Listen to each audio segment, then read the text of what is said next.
Alright guys, today I want to introduce you to a gun that that was gifted a while back.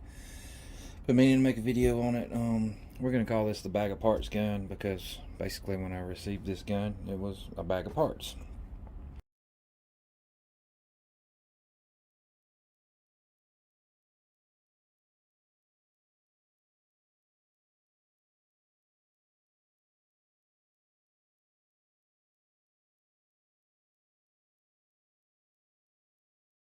But it is the H&R Model 930, same as the Model 929, except for it is nickel plated instead of the traditional blue.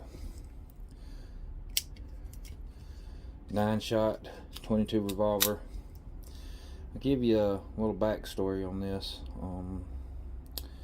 A buddy of mine gave it to me. One of his friends actually brought it to him several years back, asking if he could fix it, because the guy had took it completely apart and couldn't figure out how to put it back together. So he asked me if I would be interested in working on it, and I told him I'm really backed up with my own projects. I didn't have time to wait. He's like, "Nah, I'm just gonna give you a bag of parts gun, and if you can fix it, you can."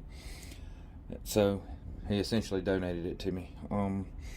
The problem with this gun is that he actually put a new cylinder. He had all new springs, grips, everything, all the replacement parts in that bag, and he had mostly assembled it. But I had to take it back apart because if you look right here, the lifter, it had no tension in it. It wouldn't stay locked out. It would just move back in with very little, wouldn't even have enough pressure to it to turn the cylinder.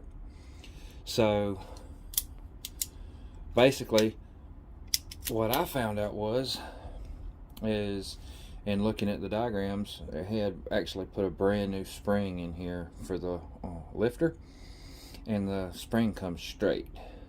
Well, for any of you that do not know about the inner workings of these, especially a lot of the springs, they have to be fitted to each individual firearm. So the spring was like this, and I just had to put not quite a 45-degree bend in it so it would give it the pressure it needed.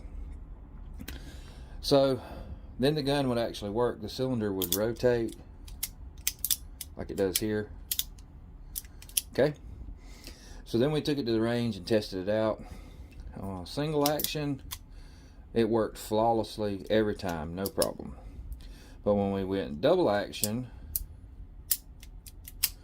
it would only fire every other cylinder, and it was very systematic like that. So I knew there had to be something wrong.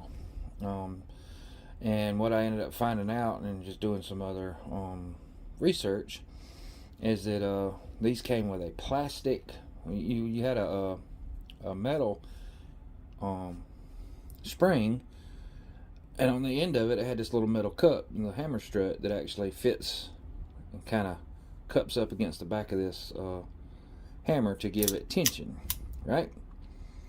Well, that was a brand new part, and even though, and I'll see if I can find it, even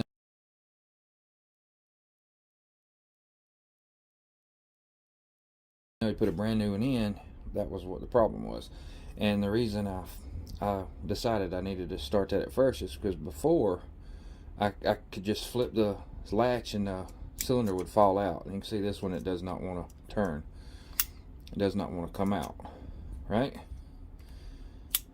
And because of the new strut, it pushes the firing pin in further. But now I have to put it in half cock to be able to open a cylinder. And the problem is the reason why that was cupped out, it was not letting the firing pin stick far enough in. So basically it would just hold it back like this. So if you see with the new spring, everything works. So we put her all together and we took her to the range, and as of right now, she's 100% functional. Really cool little gun. A lot of people are Really don't care for these old guns, but I like them, especially this single double action 9-shot revolver. Sure beats most of the automatic Gem-O-Matic 22s out there. Now, there are some good ones, but the majority of them jam. This one works pretty dang good now. But I figured I would just show you that. I will put in some footage of it at the range and show you how it performs since we've done the fix on it. Alright,